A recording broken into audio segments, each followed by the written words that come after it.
লোকেলৰ নামত চালানী আৰু মুৰ্গীৰ নামত ৰোগ আমদানি মুৰ্গীৰ ৰূপত ভয়াবহ ৰোগ আহিছে নেকি এয়া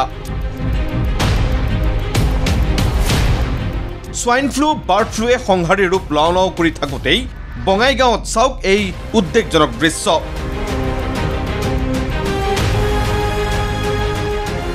লোকেল মুৰ্গী বুলি আপুনি 6 পৰা 700 টকাত কিনি অনা এইসমূহ মুৰ্গী বহিৰাজ্যৰ পৰা আনিছে বেপাৰীয়ে তাকো ৰেল যোগে শুকুৰবাৰে পুৱাই এইসমূহ কণ্টেইনাৰত বহিৰাজ্যৰ পৰা ৰেলেৰে আমদানি কৰা দেখাত 6 লাখ থলুৱা যেন লগা ফাৰ্মৰ মুৰ্গী জব্দ কৰিলে ৰেল আৰক্ষীয়ে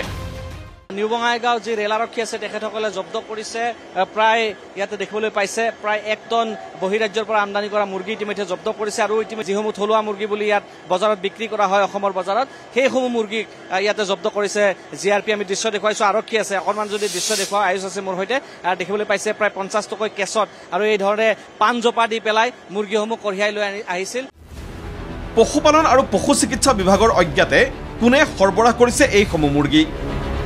এই প্ৰশ্নৰ কাৰণ হল সোয়াইন ফ্লু আৰু বাৰ্ড ফ্লুৰ আতংক প্ৰকৃততে সংক্ৰামক ৰোগৰ প্ৰতি লক্ষ্য ৰাখি অসমৰ প্ৰৱেশদ্বাৰ শ্ৰীৰামপুৰ অথবা বক্সিৰহাটত প্ৰতিখন বয়লাৰ কঢ়িওৱা ট্ৰাক পৰীক্ষা কৰে পশু চিকিৎসা বিভাগে আমদানিকৃত মুৰ্গীয়ে যাতে ৰাজ্যলৈ বাৰ্ড ফ্লু সংক্ৰমণ কৰিব নোৱাৰে তাৰ বাবে পৰীক্ষা কৰা হয় মুৰ্গীসমূহ কিন্তু এই সকলো নিয়ম উলংঘা কৰি সংগোপনে ৰেলেৰে অসমত সমুৱা হৈছিল বহিৰাজ্যৰ এইসমূহ ফাৰ্মৰ কুৰৈলাৰ মুৰ্গী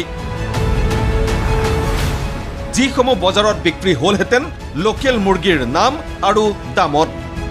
কিন্তু বঙাইগাঁও আৰক্ষীৰ তৎপৰতাত ৰেল আৰক্ষীয়ে জব্দ কৰিলে প্ৰায় 1 টন এনে কুৰৈলাৰ মুৰ্গী তাৰ পাছতে ষ্টেচনত উপস্থিত হয়হি পশু চিকিৎসকৰ দল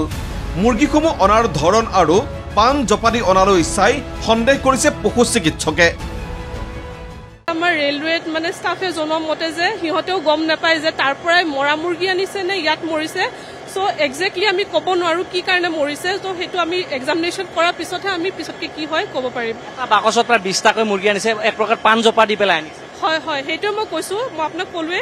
যে মই ইয়াৰ এতিয়া মানে বাকচবোৰ যি সাইজত আছে তাৰ মানে লেংথ ব্ৰেথ আৰু হাইটটো এতিয়া মই মেজাৰ কৰিব দিম সেই মতে মানে এটা যিটো আমাৰ নৰ্মেল স্পেচ লাগে মুৰ্গী দেখা মতেতো সেই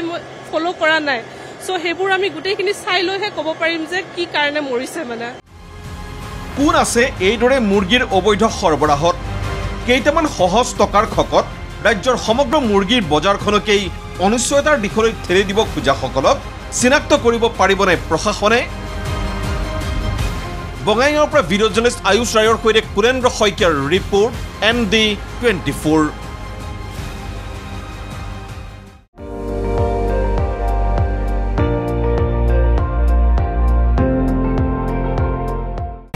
আপুনি চাই আছে ND24 সৰ্বশ্ৰেষ্ঠ নহয় সৰ্বোত্তমৰ দৌৰ